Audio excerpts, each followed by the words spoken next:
Welcome to Politint media. Maharashtra Malegaon bomb బ్లాస్ట్కి సంబంధించి కీలక తీర్పును ముంబైకి సంబంధించిన ఎన్ఐఏ కోర్టు వెల్లడించింది. ఈ కేసుకు సంబంధించి ఇప్పటివరకు ఆరోపణలు ఎదుర్కొంటున్న దాదాపు 7గురిని కూడా ఈ కేసులో పూర్తిగా నిర్దోషులుగా కోర్టు ప్రకటించింది. ఇది కూడా సంచలనంగా మారింది. నిజానికి ఈ బాంబు బ్లాస్ట్ 2008లో జరుగుతుంది, 2008లో జరుగుతుంది, సెప్టెంబర్లో జరుగుతుంది. మాలేగావ్ అనే ప్రాంతానికి సంబంధించి దగ్గరలో ఉన్న మసీద్కి దగ్గరగా ఉన్న ప్రాంతంలో బాంబ్ బ్లాస్ట్ జరుగుతుంది. అక్కడ పార్క్ చేస్తున్న ఒక బైక్లో ఈ బాంబ్ బ్లాస్ట్ జరుగుతుంది. దీనికి సంబంధించి ఈ కేసుకు సంబంధించి అప్పుడు విచారణ సందర్భంగా దాదాపు 7గురి పైన ప్రధాన ఆరోపణలు వచ్చినాయి. దాంట్లో 2 పేర్లు మనకు రెగ్యులర్గా ప్రధానంగా వినిపిస్తుంది. ఒకటి బీజేపీ నాయకురాలు, మాజీ పార్లమెంట్ సభ్యురాలు సాధ్వి ప్రజ్ఞా సింగ్. మనందరికీ తెలుసు, చాలా యాక్టివ్గా ఉంటారు ఆమె. ముఖ్యంగా బీజేపీకి సంబంధించి చాలా యాక్టివ్గా ఉన్న ఆమె పేరు బాగా వినిపించింది. ఈ బ్లాస్ట్కి సంబంధించి ఆమె కారణం అనేది వినిపించింది. అదేవిధంగా మరొక ఆర్మీకి సంబంధించి మాజీ ఆర్మీకి సంబంధించి ఒక కల్నల్ పేరు కూడా వచ్చింది, ప్రసాద్ పురోహిత్. ఈ 2 పేర్లు ప్రధానంగా వినిపిస్తాయి. ఆ తర్వాత ఇంకొక 5 మంది ఉంటారు, కానీ వీళ్ళ పేర్లు అప్పట్లో సంచలనంగా మారుతుంది.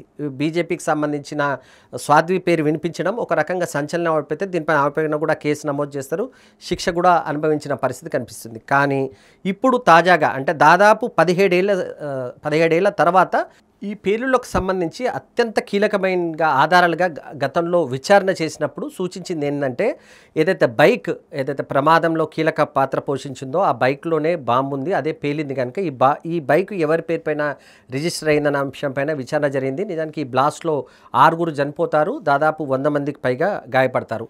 ఒక వర్గానికి చెందినవారు బలంగా ఉన్న ప్రాంతంలో ఈ పేలుడు జరుగుతుంది కనుక మతపైన అంశాలు కూడా చాలా అప్పట్లో తెరపైకి వచ్చాయి. సాధ్వికి సంబంధించిన ఈ బైక్ ఆమె పేరు పైన ఉందని, ఆ బైక్లోనే ఈ ఆర్డీఎక్స్ని పెట్టారనేది అప్పట్లో ఆరోపణ. ఈ ఆర్డీఎక్స్ ఎవరింట్లో దొరుకుతుందంటే మాజీ ఆర్మీ అధికారిగా ఉన్న ప్రసాద్ పురోహిత్ అనే వ్యక్తి ఇంట్లో దొరికిందనేది అప్పట్లో అలిగేషన్ ఉంటుంది.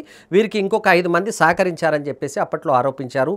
సుదీర్ఘంగా విచారణ జరిగింది. నిజానికి ఈ కేసును ఎన్ఐఏకు బదిలీ చేసిన తర్వాత ముంబైలోని ప్రత్యేక కోర్టు అన్ని అంశాలను పరిశీలించిన తర్వాత జడ్జిమెంట్ ఇస్తూ చాలా కీలక వ్యాఖ్యలు చేస్తుంది. ఈ కేసుకు సంబంధించినంత వరకు చాలా వరకు ఆరోపణలు బెనిఫిట్ ఆఫ్ డౌట్గానే ఉన్నాయి, కానీ వేటిపైన కూడా ఆధారాలు నిరూపించలేకపోయారు. అందుకోసమే ఈ 7గురు ఎవరైతే ఉన్నారో వాళ్ళందరినీ నిర్దోషులుగా ప్రకటిస్తున్నట్టుగా కోర్టు చెప్తుంది.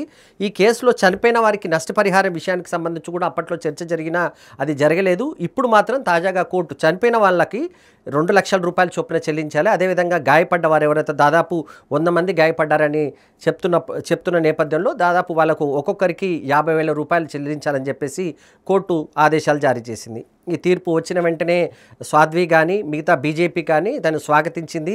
మొదటి నుంచి ఈ అంశాన్ని రాజకీయ కోణంలోనే అప్పటి కాంగ్రెస్ ప్రభుత్వం ప్రయత్నించింది. ఒక వర్గానికి సంబంధించిన వాళ్ళ ఓట్లు సాధించడానికి బీజేపీని టార్గెట్ చేసే ప్రయత్నం చేసిందని చెప్పేసి బీజేపీ నేతలు ఇప్పుడు ఆరోపిస్తున్నారు.